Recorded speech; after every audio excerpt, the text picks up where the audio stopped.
वनों के महत्व के कारण इसे क्या कहा जाता है? Green gold, green island, green house, green silver. Option यहाँ पे आपका सही हो जाता है ये ग्रीन गोल्ड। वन हमारे लिए अनेक प्रकार से उपयोगी हैं। वो हमें विभिन्न प्रकार की लकड़ियाँ, गोंद, शहद और बहुत सारी औषधियाँ देते हैं। इसी कारण से वृक्षों को हरा सोना ग्रीन गोल्ड कहते हैं, ग्रीन गोल्ड कहते हैं। ठीक, अगले क्वेश्चन पे आते हैं। नेक्स्ट है, भिंडी में पाया जाता है, भिंडी में क्या मिलता है? ऑप्शन यहाँ पे आपका कौन सा सही होगा? ये सभी, phosphorus, vitamin A, vitamin C सभी मिलता है। भिंडी की सब्जी अगर आप लोग खा रहे हैं तो ये सारी चीजें इसमें मिलती हैं। अगले क्वेश्चन पे चलते हैं। नेक्स्ट है, कोई पक्षी पेड़ की ऊंची डाली पर अपना घोंसला बनाता है। ये पक्षी कौन सा हो सकता है? कोई पक्षी हाँ ऊंची डाली पे अपना घोंसला बना रहा है, वो पक्षी कौन सा हो सकता है? विकल्प यहाँ पे आपका सही हो जाएगा सी, कौवा है। कौवा अपना घोंसला ऊंची डाली पर बनाता है। अगले क्वेश्चन पे चलते हैं। आपके सिलेबस में आवास वगैरह है, आवास है। अभी जितना पीछे आपने क्वेश्चन देखा ये सभी भोजन और स्वास्थ्य से रिलेटेड है। आवास हो गया। अब ऐसे ही यहाँ पे देखिए, पर्वत, पठार, नदियां, वन, ये सभी हैं। माउंट एवरेस्ट पर चढ़ने वाली भारत की प्रथम महिला कौन थी? क्वेश्चन आप सभी की स्क्रीन पे। ऑप्शन यहाँ पे आपका कौन सा सही होगा? बचेंद्री पाल, अरुणिमा सिंह, जुंको तोबई, तेनजिंग और हिलेरी। विकल्प यहाँ पे आपका सही हो जाएगा ये बचेंद्री पाल। माउंट एवरेस्ट पर चढ़ने वाली भारत की पहली महिला कौन थी? बचेंद्री पाल थी। बचेंद्री पाल माउंट एवरेस्ट की ऊंचाई को छूने वाली दुनिया की 5वीं महिला पर्वतारोही हैं। क्लियर है? भारत की प्रथम और पूरे विश्व की दुनिया की 5वीं महिला पर्वतारोही। अगले क्वेश्चन पे आते हैं। विश्व प्रसिद्ध द्वारिकाधीश मंदिर एवं इस्कान मंदिर कहाँ स्थित है? विश्व प्रसिद्ध द्वारिकाधीश मंदिर और इस्कान मंदिर कहाँ पर स्थित है? विकल्प यहाँ पे आपका कौन सा सही होगा? आगरा, मथुरा, वाराणसी, कानपुर। ऑप्शन यहाँ पे आपका सही हो जाता है बी, मथुरा में। अगले क्वेश्चन पे चलते हैं। मथुरा कहाँ पर है? यूपी में, उत्तर प्रदेश में। इंपॉर्टेंट क्वेश्चन हो जाता है आपके लिए। नागफनी सतावर एक प्रकार के पौधे हैं, कैसे? जलीय या स्थलीय या मरुस्थलीय या पर्वतीय? विकल्प यहाँ पे आपका सही हो जाएगा सी, ये मरुस्थलीय पौधे हैं। इन पौधों की पत्तियां कैसी होती? कटीली होती हैं। कटीली पत्तियां किसमें पाई जाती हैं? जो पौधे मरुस्थलीय होते हैं। क्यों? क्योंकि इससे जब कटीली पत्तियां हो जाती हैं, वाष्पोत्सर्जन की क्रिया बहुत कम हो जाती है। इसका तना कैसा होता है? चपटा होता है, मांसल होता है। चपटा और जो मांसल तना होता है भोजन बनाने और पानी संचित करने का काम करता है। इसी वजह से ये तना इसका मोटा होता, मांसल होता है। और जड़ें बहुत अंदर गहराई तक गई होती, जिससे कि पानी को खींच सके, एब्जॉर्ब कर सके। अगले क्वेश्चन पे चलते हैं। ये सारे मरुस्थलीय पौधों के एडेप्टेशन होते हैं, अनुकूलन होता है। एडेप्टेशन आप सभी जानते हैं, अपने को ढालने के लिए किसी भी वातावरण में जब जीव या पेड़ पौधे अपने को ढाल लेते हैं, वो एडेप्टेशन होता है। सिंपली कोई भी कहीं पर भी रहने के लिए अपने को ढाल लेता है, वो अनुकूलन कर लेता है, उस जगह के लिए अनुकूलित हो जाता है। रथ यात्रा उत्सव का आयोजन कहाँ किया जाता है? मेला त्योहार से क्वेश्चन आपके एग्जाम में पूछा जाता है। रथ यात्रा का आयोजन कहाँ किया जाता है? विकल्प यहाँ पे आपका कौन सा सही होगा? ओडिशा, केरल, तमिलनाडु, बिहार। ऑप्शन आपका यहाँ पे सही हो जाता है ओडिशा। रथ यात्रा उत्सव का आयोजन ओडिशा राज्य के पुरी में किया जाता है। अगले क्वेश्चन पे चलते हैं। नेक्स्ट है, उत्तर प्रदेश में प्रसिद्ध बटेश्वर पशु मेला कहां पर लगता है? बटेश्वर पशु मेला। विकल्प यहां पे आपका सही हो जाता है बी, आगरा। इंपॉर्टेंट क्वेश्चन है, ध्यान दीजिएगा। अगले क्वेश्चन पे आते हैं। नेक्स्ट है, बटेश्वर का जो पशुओं का मेला है पूरे भारत में प्रसिद्ध है। ये लगभग अक्टूबर और नवंबर के महीने में आयोजित किया जाता है, बहुत बड़ा पशु मेला है। नेक्स्ट है, मारडेका कप किस खेल से संबंधित है? खेल से भी क्वेश्चन पूछा जाता है। मारडेका कप किस खेल से संबंधित है? ऑप्शन यहां पे आपका सही हो जाता है सी, फुटबॉल से। और आपको बता देते हैं, Santosh Trophy, Durand Cup, Rovers Cup और मर्डेका कप, ये सभी का संबंध किससे? फुटबॉल से। ध्यान दीजिएगा जितने पॉइंट मैंने बताए आपको। नेक्स्ट क्वेश्चन पे आते हैं, टिहरी बांध किस नदी पर बना हुआ है? टिहरी बांध किस नदी पर बना हुआ है? अलकनंदा, भागीरथी, गंगा, हुगली। ऑप्शन यहाँ पे आपका सही हो जाता है बी, भागीरथी नदी पर बना हुआ है टिहरी बांध। ठीक है, ये कहां पर है? उत्तराखंड राज्य में स्थित है। नेक्स्ट है, माउंट एवरेस्ट एक भाग है किसका? म्यांमार का, भारत का, तिब्बत का, नेपाल का। अभी मैंने क्वेश्चन करवाया था आपको। ऑप्शन यहाँ पे आपका सही हो जाता है डी, नेपाल का। माउंट एवरेस्ट का एक भाग नेपाल का है। एवरेस्ट पर्वत नेपाल में सागरमाथा के नाम से जाना जाता है। दुनिया का सबसे ऊंचा पर्वत शिखर है जिसकी ऊंचाई कितनी है? 8,848 मीटर। अगले क्वेश्चन पे चलते हैं। नेक्स्ट है, निम्नलिखित में से किस राज्य में मैंग्रोव वन का सबसे अधिक क्षेत्र है? निम्न में से किस राज्य में मैंग्रोव वन का सबसे अधिक क्षेत्र है? इंपॉर्टेंट क्वेश्चन है, जल्दी से बताइए।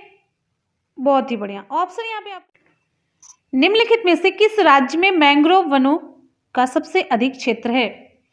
राजस्थान, उत्तर प्रदेश, सिक्किम, पश्चिम बंगाल। विकल्प यहाँ पे आपका सही हो जाता है डी, पश्चिम बंगाल में। भारत में मैंग्रोव वनस्पतियां विश्व का लगभग कितने प्रतिशत है?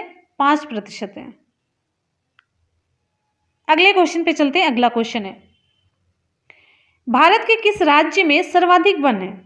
इंपॉर्टेंट क्वेश्चन है, भारत के किस राज्य में सर्वाधिक वन है? चलिए जल्दी से आप लोग रिप्लाई करिए। बहुत ही बढ़िया सा क्वेश्चन है। आप लोग जितनी जल्दी रिप्लाई करेंगे उतनी जल्दी हम क्वेश्चन को कवर करेंगे। आप लोग जल्दी जल्दी से बहुत ही फास्ट रिप्लाई करिए। और जितने भी स्टूडेंट वीडियो को देख रहे हैं, जल्दी से एक बार आप सभी लोग वीडियो को लाइक और शेयर कर दीजिए।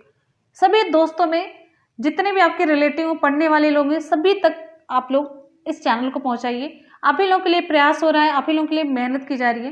तो ज्ञान को पाते जाइए, ज्ञान को बढ़ाते जाइए, ज्ञान को बांटते चलिए।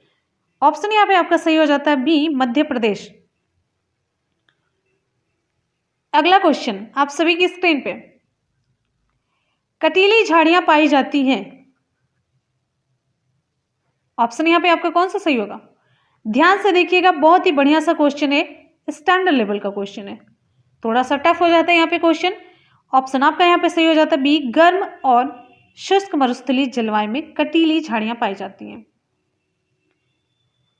देखिए, गर्म और शुष्क मरुस्थलीय क्षेत्रों में पानी की कमी के कारण यहाँ के जो पेड़ पौधे होते हैं कांटेनुमा होते हैं, झाड़ी युक्त होते हैं। झाड़ियां होती हैं, कांटेदार होते हैं।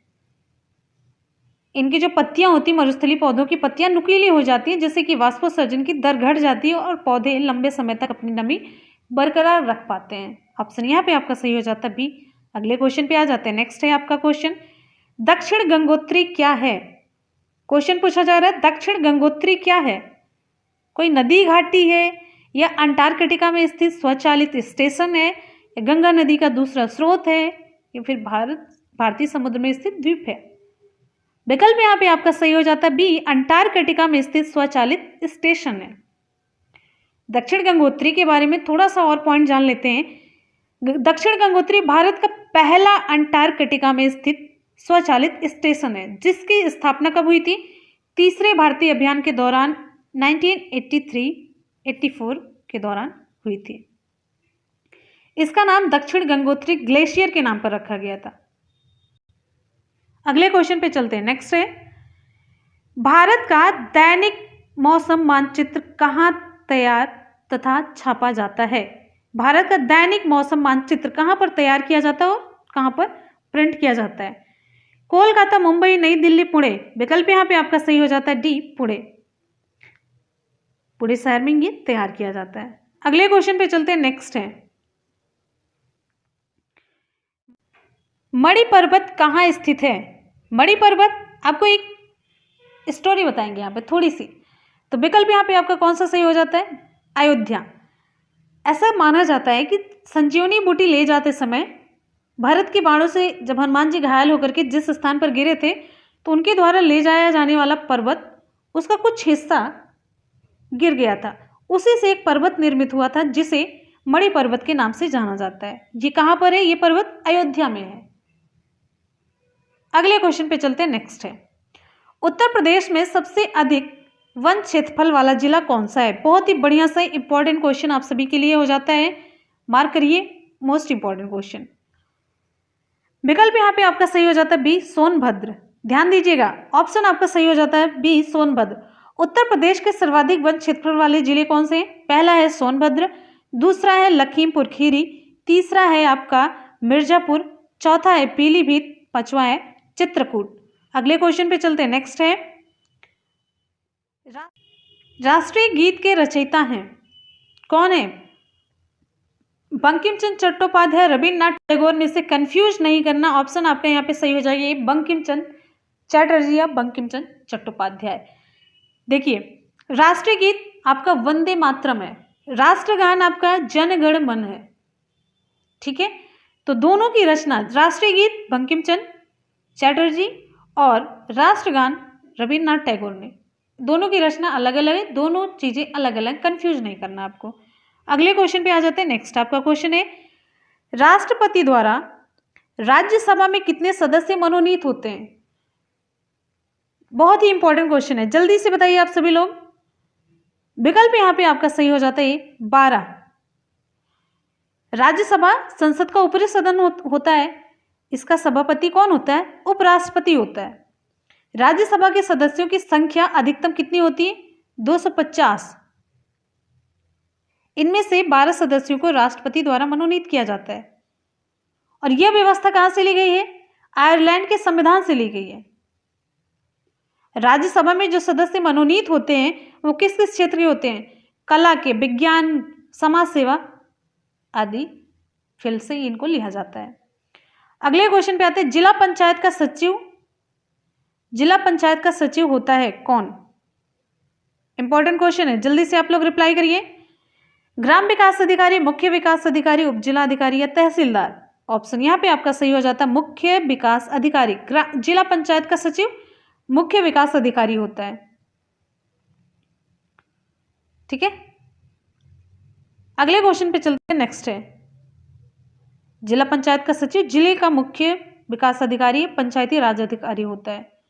जिला पंचायत क्या काम करती है? जिले के ग्रामीण क्षेत्र के विकास कार्यों को करती है, जैसे सड़क हो गया, पुलिया हो गया, इन सभी का निर्माण कार्य कराना। उत्तर प्रदेश पंचायती राज अधिनियम पास किया गया, कब पास किया गया? विकल्प आप सभी के सामने है, 1945, 46, 47, 48।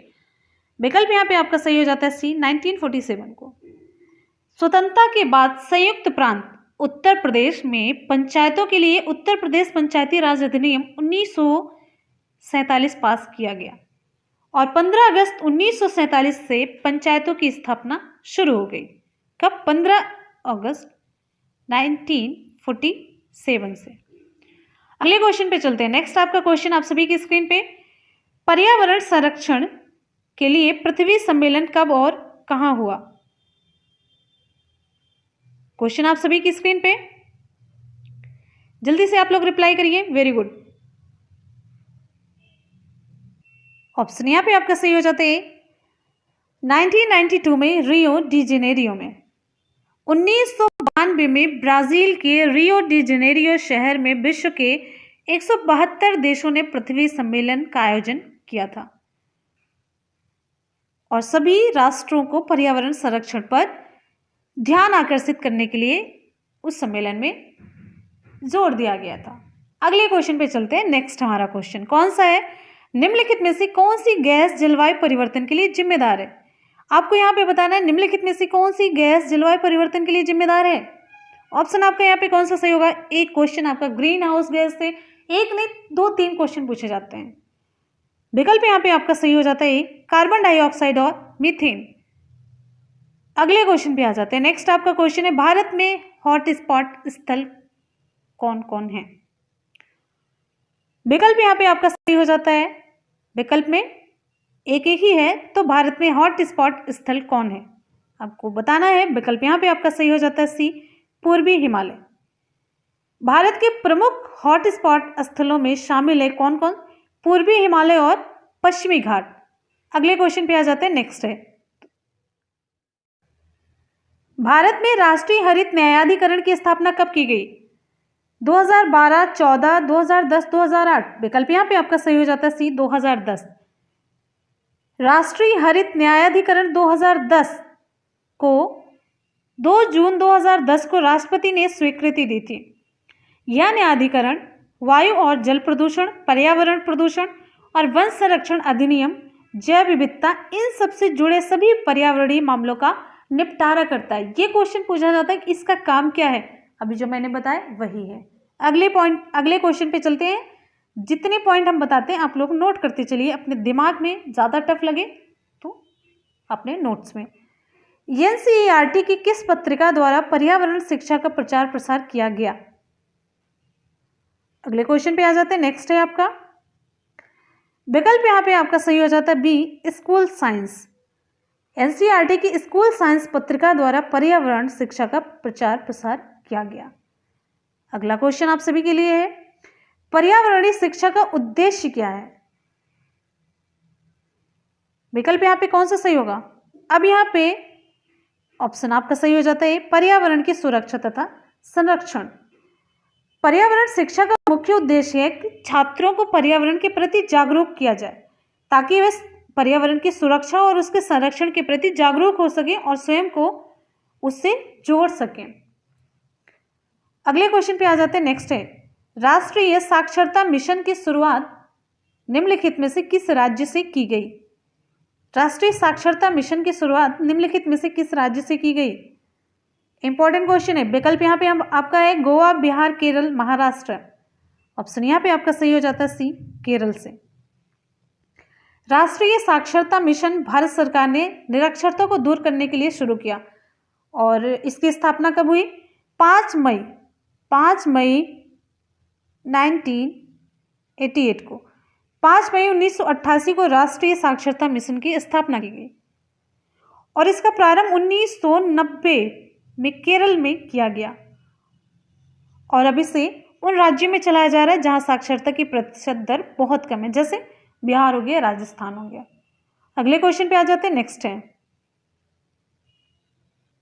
इस तरीके से यहां पे हो जाते हैं आपके पर्यावरण के पूरे कितने क्वेश्चन कंप्लीट? 31 क्वेश्चन हो जाते हैं कंप्लीट।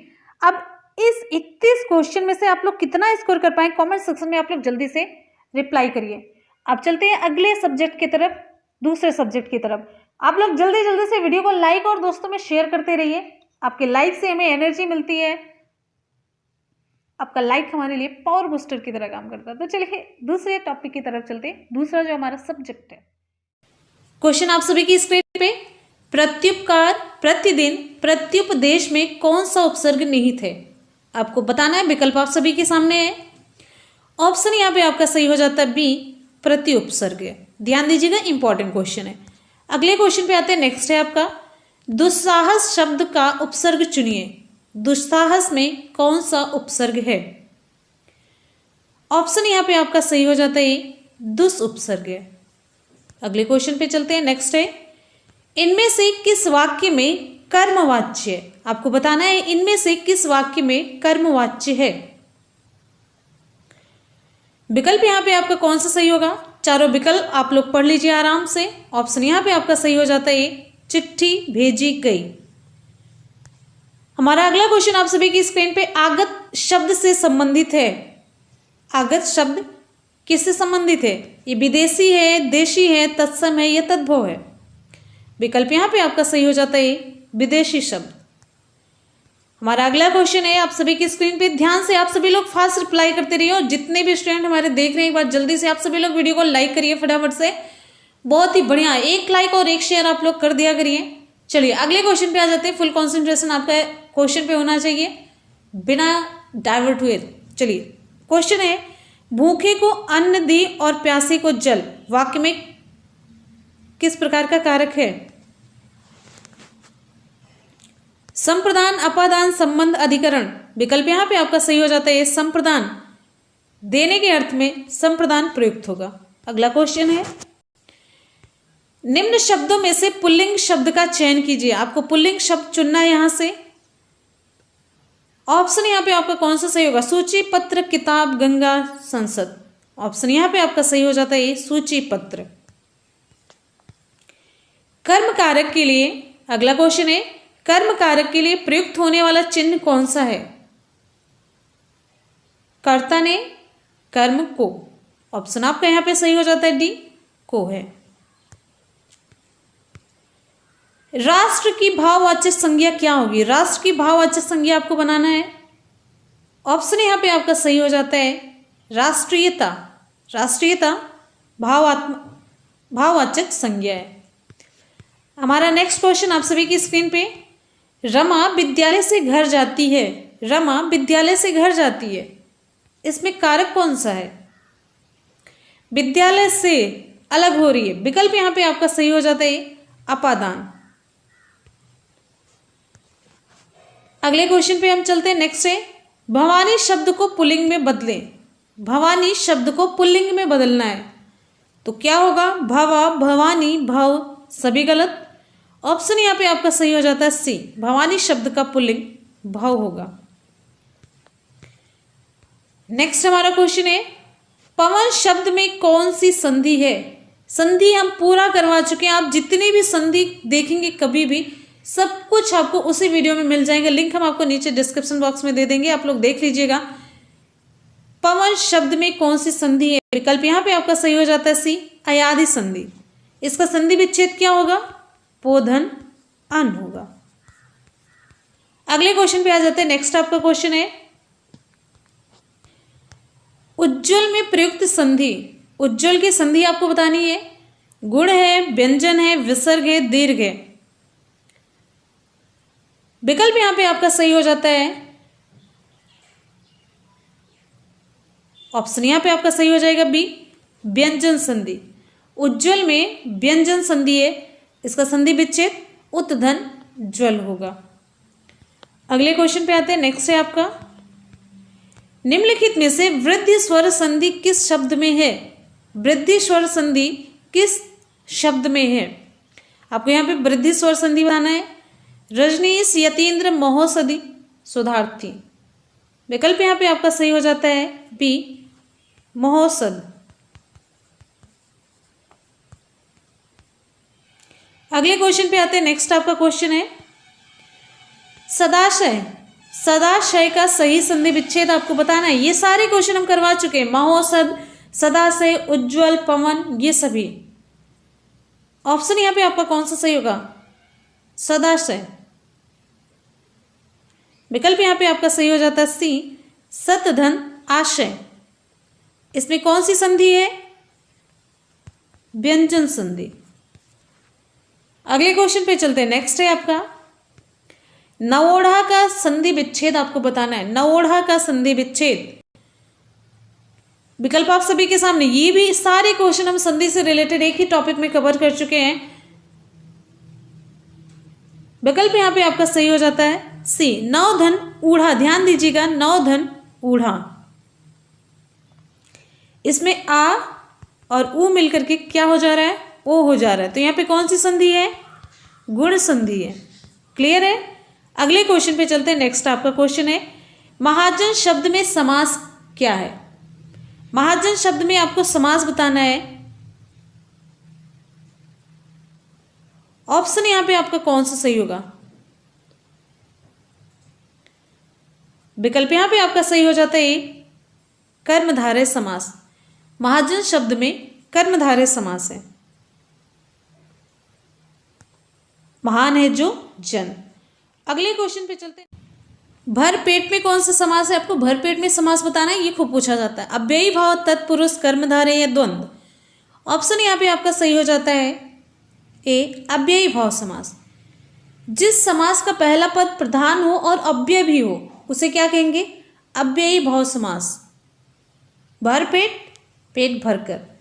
अगले क्वेश्चन पे चलते हैं। नेक्स्ट आपका क्वेश्चन है, राजपुत्र। राजपुत्र में कौन सा समास है? तत्पुरुष, द्विगु, द्वंद्व, कर्मधारय। राजपुत्र, राजा का पुत्र, इसमें संबंध तत्पुरुष है। विकल्प यहां पे आपका सही हो जाता है जैसे राजमाता, राजा की माता, यहां पर भी संबंध तत्पुरुष है। काके की, जहां पे होता है पहचान के लिए हो जाता है राजपुत्र, राजा का पुत्र, राजमाता, राजा की माता, संबंध बताने के लिए। अगले क्वेश्चन पे आते हैं, नेक्स्ट है चलना फिरना दौड़ना कैसी क्रिया है? चलना फिरना दौड़ना ये कैसी क्रिया है? विकल्प यहां पे आपका सही हो जाता है सी, अकर्मक क्रिया है। नेक्स्ट क्वेश्चन है सकर्मक क्रिया की पहचान करें। निम्नलिखित में से सकर्मक क्रिया चुनना है आपको। मुस्कुराना, रोना, हंसना, विकल्प आपका सही हो जाता है यहाँ पे डी, पढ़ना सकर्मक क्रिया है। नेक्स्ट क्वेश्चन हमारा है अनेकार्थी शब्द अब्ज के गलत विकल्प का चयन कीजिए। अब्ज के गलत विकल्प का चयन करना आपको।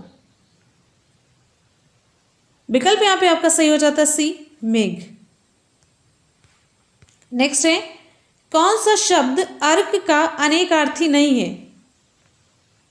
सूर्य, प्रकाश किरण, आग का पेड़, ज्वाला। विकल्प यहां पे आपका सही हो जाता है डी, ज्वाला। नेक्स्ट है वस्त्र, आकाश, मेघ, बादल किस शब्द के अनेकार्थी हैं? अंबर, सारंग। विकल्प आपका कौन सा सही होगा यहाँ पे? ए, अंबर है। अंबर इसका सही ऑप्शन है। निंदा का विलोम क्या होगा? विकल्प आप सभी के सामने, निंदा का विलोम, ऑप्शन यहाँ पे आपका सही हो जाएगा ये स्तुति। निंदा का विलोम स्तुति होगा। मधुर का विलोम क्या होगा? मधुर का विलोम, विकल्प यहाँ पे आपका सही हो जाता है डी, कटु होगा। अगला क्वेश्चन है ग्रस्त का विलोम, विकल्प यहां पे आपका सही हो जाएगा ए, मुक्त।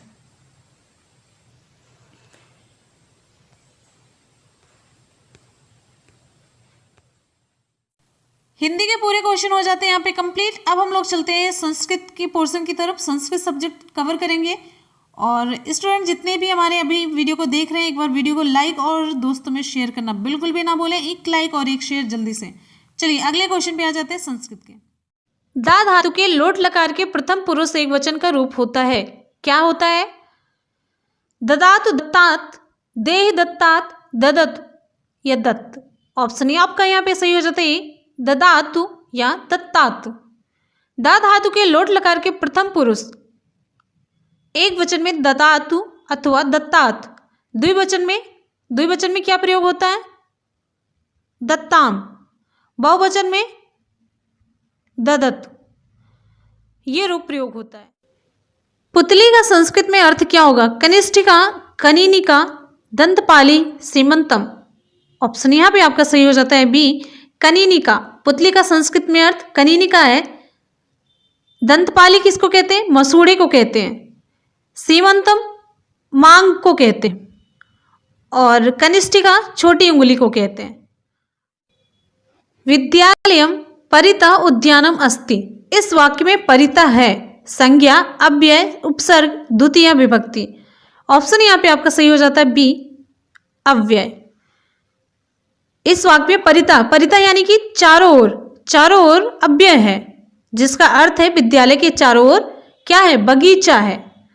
अगले क्वेश्चन पे आ जाते हैं। अगला भानुदेय का संधि विच्छेद क्या है? भानुदेय का संधि विच्छेद, सही संधि विच्छेद आपको चूज करना है। विकल्प आप सभी के सामने ए, बी, सी और डी। तो विकल्प यहाँ पे आपका कौन सा सही हो जाता है? ऑप्शन आपका यहाँ पे सही हो जाता है भानुधन उदया। भानुदेय का सही संधि विच्छेद, ऑप्शन आपका सही हो जाता है। ये कौन सी संधि है? दीर्घ स्वर संधि है। जब अक यानी कि आ, ई, उ, री के बाद समान ह्रस्व या दीर्घ स्वर आए तो दोनों के स्थान क्या हो जाता है? दीर्घ। आ, ई, उ, री ये हो जाते हैं। ठीक है, अगले क्वेश्चन की तरफ चलते हैं। लघुर्मी पूछा जाता है, लघुधन उर्मी। ठीक है, ये खूब पूछा जाता है लघुर्मी। तो इसमें भी आपका दीर्घ स्वर संधि है। लघुर्मी का संधि विच्छेद क्या होगा? लघुधन उर्मी। ठीक है, अगले क्वेश्चन की तरफ आ जाते हैं। अगला क्वेश्चन आप सभी की स्क्रीन पे, अत्रयो का संधि विच्छेद क्या होगा? अत्रयो का संधि विच्छेद पूछा जा रहा है। तो विकल्प आप सभी के सामने है, आराम से ध्यान से देख लीजिए। आप लोगों को 2 से लेकर 4 सेकंड का टाइम देंगे। चलिए, विकल्प यहां पे आपका सही हो जाता है ए, अत्र धन एव। अत्रैव का सही संधि विच्छेद अत्र धन एव होगा। यदि अ या आ के बाद, आ या आ के बाद ए या ए हो तो दोनों के स्थान पर क्या हो जाता है, ए हो जाता है। बात समझ में आ रही है? अत्रैव, अत्र धन एव, ठीक है। सदैव, सदा धन एव। और क्या पूछा जाता है? एकाएकम पूछा जाता है, एक धन एकम, ठीक है। अगले क्वेश्चन की तरफ चलते हैं। अगला क्वेश्चन आप सभी की स्क्रीन पे, वनौषधि में संधि है, वनौषधि में कौन सी संधि होगी? बहुत ही बढ़िया क्वेश्चन, इंपॉर्टेंट क्वेश्चन है। वनौषधि में कौन सी संधि होगी? Most important. विकल्प आप सभी के सामने है, तो ऑप्शन यहां पे आपका सही हो जाता है सी, वृद्धि संधि है। इसका संधि विच्छेद क्या होगा? वन धन औषधि, ठीक है। अगले क्वेश्चन की तरफ आ जाते हैं। अगला इंपॉर्टेंट क्वेश्चन आप सभी की स्क्रीन पे, तथैव का संधि विच्छेद, तथैव का संधि विच्छेद पूछा जा रहा है। तो चारों में से कौन सा विकल्प आपका सही होगा? तथैव का संधि विच्छेद क्या होगा? ऑप्शन यहां पे आपका सही हो जाता है सी, तथा धन एव। इसमें कौन सी संधि है? आपको संधि बताना है। कमेंट सेक्शन में कमेंट करके आप तुरंत बताइए संधि इसमें कौन सी होगी। वृद्धि स्वर संधि, अयादि स्वर संधि, गुण स्वर संधि, दीर्घ स्वर संधि। विकल्प आपको मैंने 4 दे दिया। अगले क्वेश्चन की तरफ आ जाते हैं। अगला क्वेश्चन है, इको यड़च, इको यड़च किस संधि का सूत्र है? यण, दीर्घ, वृद्धि, गुण। विकल्प यहां पे हमारा कौन सा सही होगा? बहुत ही बढ़िया और इंपॉर्टेंट क्वेश्चन है आप सभी की स्क्रीन पे, जल्दी से आप लोग रिप्लाई करिए। तो ऑप्शन यहां पे आपका सही हो जाता है ए, यण संधि का। यण संधि का सूत्र इको यणच। इसके अनुसार यदि हस्व या दीर्घ ई, उ, री, री के बाद असमान स्वर आए तो ई, उ, री के स्थान पर क्या हो जाता है? य, व, र, ल, ये हो जाता है। उसे कहते हैं हम यण संधि। अगले क्वेश्चन की तरफ आ जाते हैं। अगला इंपॉर्टेंट क्वेश्चन आप सभी की स्क्रीन पे, पर्यावरणम का संधि विच्छेद होगा। पर्यावरणम का सही संधि विच्छेद क्या होगा? आपको बताना है यहां पे। ऑप्शन यहां पे हमारा कौन सा सही हो जाएगा? पर्यावरणम का सही संधि विच्छेद ऑप्शन आपका यहां पे सही हो जाता है सी, परिधन आवरणम। परिधन आवरणम, पर्यावरणम किस संधि का उदाहरण है? यण संधि का उदाहरण है। अगले क्वेश्चन की तरफ आ जाते हैं। अगला इंपॉर्टेंट क्वेश्चन आप सभी की स्क्रीन पे, मोस्ट इंपॉर्टेंट है, यण संधि होगी जब, यण संधि कब होगी? जब आ और ई मिलते हैं, या फिर ई और ई, आ और ए, ई और अ। ऑप्शन आपका यहां पे सही हो जाता है कौन सा? ऑप्शन सही हो जाएगा आपका यहां पे डी, यण संधि होगी जब ई और आ होगा, ई और आ जुड़ेगा। इको यणच सूत्र के अनुसार अभी मैंने आपको बताया, जब ह्रस्व या दीर्घ ई, उ, री के बाद असमान स्वर आए तो ई, उ, री के स्थान पर क्या हो जाता है? या, व, रा, ला, तो उसे यण संधि कहते हैं। जैसे यण संधि में एग्जाम्पल को पूछा जाता है, इत्यादि का संधि विच्छेद, इत्यादि का सही संधि विच्छेद इति धन आदि, ठीक है। यद्यपि पूछा जाता है, यद्यप, यदि धन अपि, ठीक है। अभ्युदय पूछा जाता है, अभिधन उदय, उदया, ठीक है। अगले क्वेश्चन पे आ जाते हैं। अगला क्वेश्चन है, पित्राज्ञा में संधि है, पित्राज्ञा में संधि कौन सी है? विकल्प यण, गुण, दीर्घ, अयादि। ऑप्शन आपका यहां पे सही हो जाता है ए, यण संधि। इसका संधि विच्छेद क्या होगा? पितृधन आज्ञा। अगले क्वेश्चन पे आ जाते हैं। अगला मोस्ट इंपॉर्टेंट क्वेश्चन आप सभी की स्क्रीन पे, यहां पे देखिए, लृ में संधि होने पर बनता है, लृ में संधि होने पर एक मिनट, यहाँ पे जुड़ना चाहिए कुछ। री में यहाँ पे देखिए प्लस अकार, री प्लस अकारा में संधि होने पर बनता है, क्या बनता है? ऑप्शन यहाँ पे आपका सही हो जाता है, लकारा बनता है। री प्लस अकारा में संधि होने पर ये लकारा बनेगा। लकारा में कौन सी संधि है? यण संधि। नेक्स्ट क्वेश्चन पे आ जाते हैं। नेक्स्ट हमारा इंपॉर्टेंट क्वेश्चन है पावका का संधि विच्छेद। आपको पावका का संधि विच्छेद बताना है, इंपॉर्टेंट क्वेश्चन है, ये क्वेश्चन खूब पूछा जाता है। विकल्प यहां पे हमारा कौन सा सही होगा? मोस्ट इंपॉर्टेंट क्वेश्चन, आप लोग मार्क लगा लीजिए। पावका का संधि विच्छेद, विकल्प यहां पे आपका सही हो जाता है बी, पौ धन अका। पावका में कौन सी संधि है आपको बताना है, चलिए हम बता देते हैं, यहां पे अयादि संधि। नेक्स्ट इंपॉर्टेंट क्वेश्चन पे आ जाते हैं। नयन शब्द का संधि विच्छेद होगा, इंपॉर्टेंट, जो बार बार रिपीट किए गए वही क्वेश्चन हमने यहाँ पे लिए हैं और उससे भी ज्यादा जो इंपॉर्टेंट है आपको बताते चलते हैं। नयन शब्द का संधि विच्छेद क्या होगा? ऑप्शन यहाँ पे आपका सही हो जाता है सी, ने धन अन। नयन में कौन सी संधि है? अयादि संधि, ध्यान दीजिएगा। नेक्स्ट इंपॉर्टेंट क्वेश्चन आप सभी की स्क्रीन पे, भवति का संधि विच्छेद क्या होगा? भवति का संधि विच्छेद आपसे पूछा जा रहा है, तो क्या होगा भवति का संधि विच्छेद? विकल्प यहां पे आपका सही हो जाता है बी, भो धन अति। भवत में कौन सी संधि है?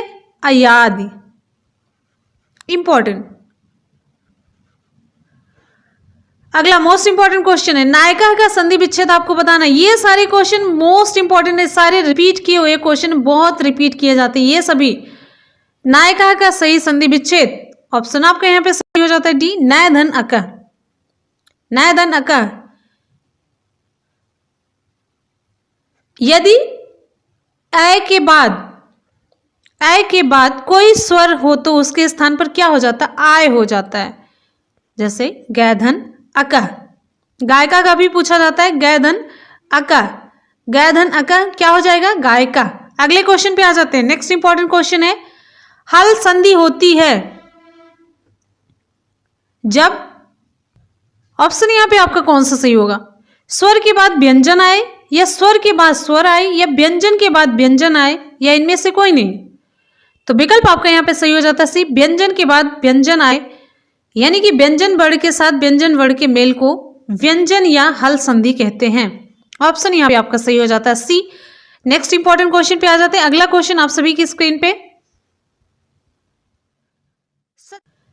सच्चित का संधि उदाहरण, जो सच्चित है किस संधि का उदाहरण है आपको बताना है? स्वर संधि, व्यंजन संधि, या ए और बी दोनों, या विसर्ग संधि। विकल्प यहाँ पे आपका सही हो जाता है बी, व्यंजन संधि है। सच्चित व्यंजन संधि का उदाहरण है, इसका संधि विच्छेद क्या होगा? सत धन चित। अगले इंपॉर्टेंट क्वेश्चन पे आ जाते हैं। रामश्चलति उदाहरण है किसका? यण संधि का, गुण संधि का, हल संधि का, वृद्धि संधि का। विकल्प यहां पे आपका कौन सा सही होगा? रामश्चलति उदाहरण है हल संधि का। नेक्स्ट इंपॉर्टेंट क्वेश्चन आप सभी की स्क्रीन पे, वाक्धन ईसा, वाक्धन ईशा में संधि का सूत्र है, इसमें संधि का सूत्र आपको बताना है, वाक्धन ईसा। चलिए जल्दी जल्दी से रिप्लाई करिए। विकल्प यहाँ पे हमारा सही हो जाता है, तो यहाँ पे हमारा ऑप्शन सही हो जाता है बी, झलाम जशवंते। वागीसा विच्छेद भी दिया है और संधि भी है, तो इसका इस संधि का सूत्र क्या होगा? झलाम जशवंते। नेक्स्ट इंपॉर्टेंट क्वेश्चन पे आ जाते हैं। नेक्स्ट क्वेश्चन पे आ जाते हैं। नेक्स्ट हमारा इंपॉर्टेंट क्वेश्चन आप सभी की स्क्रीन पे, जगदीशा में संधि है। जगदीशा में संधि पूछी जा रही, मोस्ट इंपॉर्टेंट क्वेश्चन है ये। जगदीशा में संधि, व्यंजन संधि, स्वर संधि, विसर्ग संधि, इनमें से कोई नहीं। विकल्प यहाँ पे आपका सही हो जाता है ये, व्यंजन संधि है।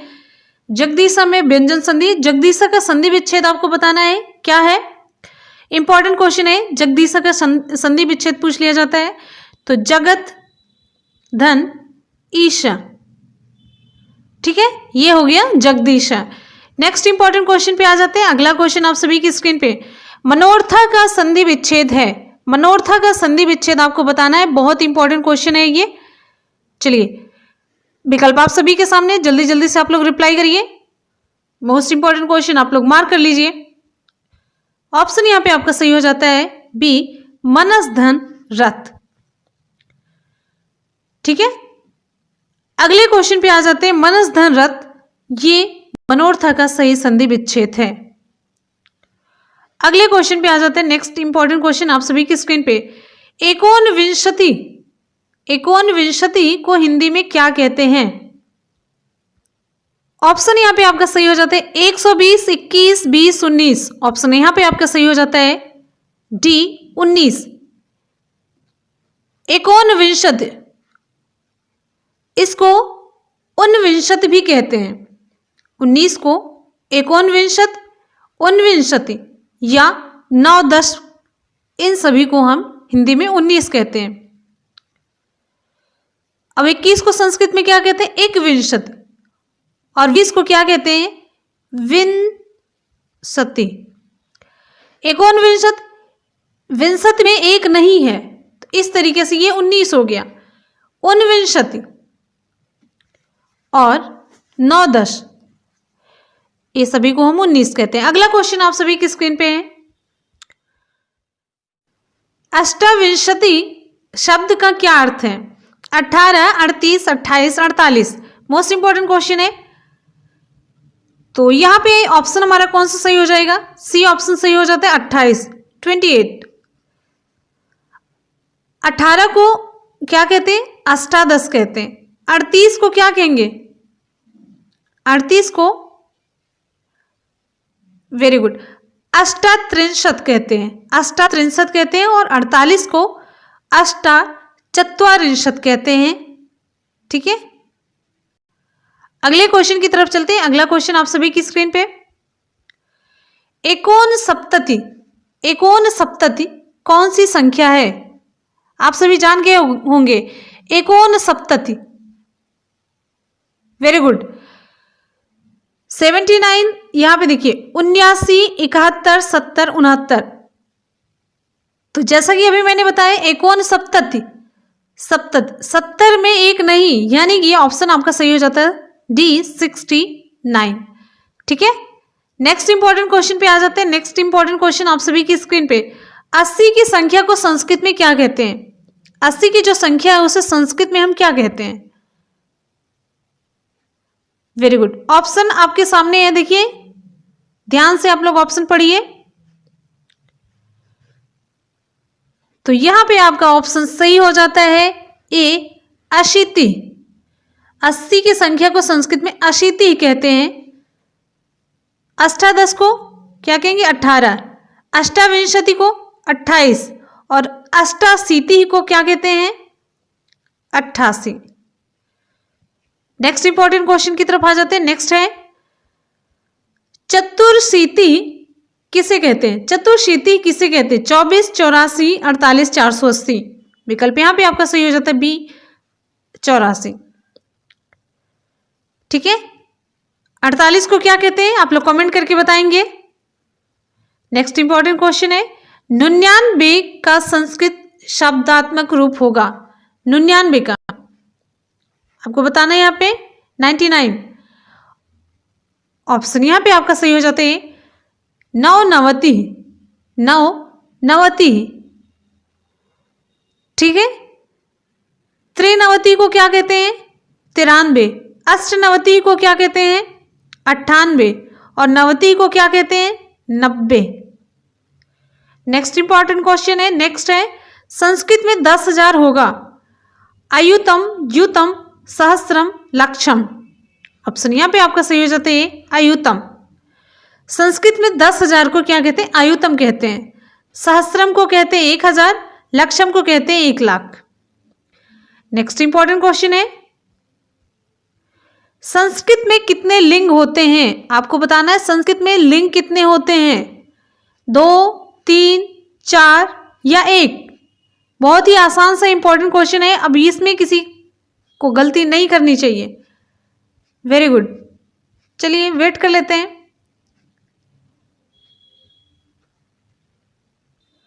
विकल्प यहाँ पे आपका सही हो जाता है बी 3। पुल्लिंग, स्त्रीलिंग एवं नपुंसकलिंग, ध्यान दीजिएगा। नेक्स्ट इंपॉर्टेंट क्वेश्चन आप सभी की स्क्रीन। संस्कृत के प्रत्येक लकार में पुरुष होते हैं, कितने होते हैं? 2, 3, 5 या 1? ऑप्शन आपका यहाँ पे सही हो जाता है बी 3। तीनों कौन कौन से पुरुष होते हैं? प्रथम पुरुष, मध्यम पुरुष और उत्तम पुरुष। प्रथम पुरुष में स, तौ, ते, यानी कि स से वह, तौ से वे दोनों, ते से वे लोग। और मध्यम पुरुष में इनके रूपों का प्रयोग त्वम, युवाम, यूयम के लिए होता है। तुम, त्वम मतलब तुम, युवाम तुम दोनों, युम मतलब तुम लोगों के साथ होता है। और उत्तम पुरुष में ध्यान से सुनिएगा, इन रूपों का प्रयोग अहम, आवाम, वयम के लिए होता है। अहम मतलब मैं, आवाम मतलब हम दोनों, वयम मतलब हम सबके साथ होता है इनका प्रयोग। ठीक है, अगले क्वेश्चन पे आ जाते हैं। अगला इंपॉर्टेंट क्वेश्चन आप सभी की स्क्रीन पे। अच प्रत्याहार के अंतर्गत आते हैं, अच प्रत्याहार के अंतर्गत क्या क्या आते हैं? वेरी गुड, तो यहां पे आपका ऑप्शन सही हो जाता है, सभी स्वर आते हैं। अच प्रत्याहार के अंतर्गत सभी स्वर आते हैं। आ, ई, उ, री, री, ए, ओ, ए, औ, ये सभी आते हैं। इंपॉर्टेंट क्वेश्चन है, ये पूछा जाता है। ठीक है, मार्क कर लीजिएगा। नेक्स्ट इंपॉर्टेंट क्वेश्चन पे आ जाते हैं। यहां पे देखिए ध्यान से, श, ख, स वर्ण किस प्रत्याहार के अंतर्गत आते हैं? शर, जस, यण, झस। ऑप्शन यहां पे आपका सही हो जाता है, शर प्रत्याहार के अंतर्गत आते हैं। ठीक है, जस प्रत्याहार के अंतर्गत कौन कौन से वर्ण आते हैं? ज, ब, ग, ड, द, ये होता है। और यण प्रत्याहार के अंतर्गत कौन कौन से? य, र, ल, व। और झस प्रत्याहार के अंतर्गत झ, भ, घ, ढ, ध, ये सब आते हैं। नेक्स्ट इंपॉर्टेंट क्वेश्चन की तरफ आ जाते हैं। व्यंजन का दूसरा नाम क्या है? विकल्प आप सभी के सामने, हल, अच, ए और बी दोनों, इनमें से सभी विकल्प आपके यहाँ पे सही हो जाते हैं। व्यंजन का दूसरा नाम है हल, अभी मैंने आपको बताया इससे पहले के क्वेश्चन में। ठीक है, अच को स्वर कहा जाता है, अच को स्वर कहा जाता है। जिन वर्णों का उच्चारण स्वर वर्गों के बिना नहीं किया जा सकता उन्हें हम व्यंजन या हल कहते हैं। जो वर्ण किसी अन्य वर्ण की सहायता से बिना ही बोले जाते हैं उन्हें हम क्या कहते हैं? उन्हें हम स्वर कहते हैं। नेक्स्ट इंपॉर्टेंट क्वेश्चन पे आ जाते हैं। अगला क्वेश्चन है, स्पर्श व्यंजनों की संख्या कितनी है? मोस्ट इंपॉर्टेंट, स्पर्श व्यंजनों की संख्या कितनी है?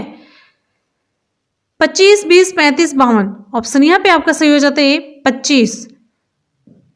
ठीक है, अगले क्वेश्चन की तरफ आ जाते हैं। अगला नेक्स्ट इंपॉर्टेंट क्वेश्चन आप सभी की स्क्रीन पे, या, रा, ला, वा, या, रा, ला, वा, ध्यान से आपको देखना किस वर्ण के अंतर्गत आते हैं। मोस्ट इंपॉर्टेंट क्वेश्चन, ये खूब पूछा जा रहा है आजकल। ठीक है, अगले क्वेश्चन पे आ जाइए जल्दी से। वेरी गुड, यहां पे आपका ऑप्शन सही हो जाता है बी, अंतस्थ वर्ण के अंतर्गत आते हैं। इन्हें अंतस्थ वर्ण भी कहते हैं क्योंकि इनकी गणना स्पर्श और ऊष्म वर्णों के मध्य की गई है। किसमें? स्पर्श और ऊष्म वर्णों के मध्य की गई। इन्हें हम अर्ध स्वर भी कहते हैं। कैसे स्वर? अर्ध स्वर भी कहते हैं।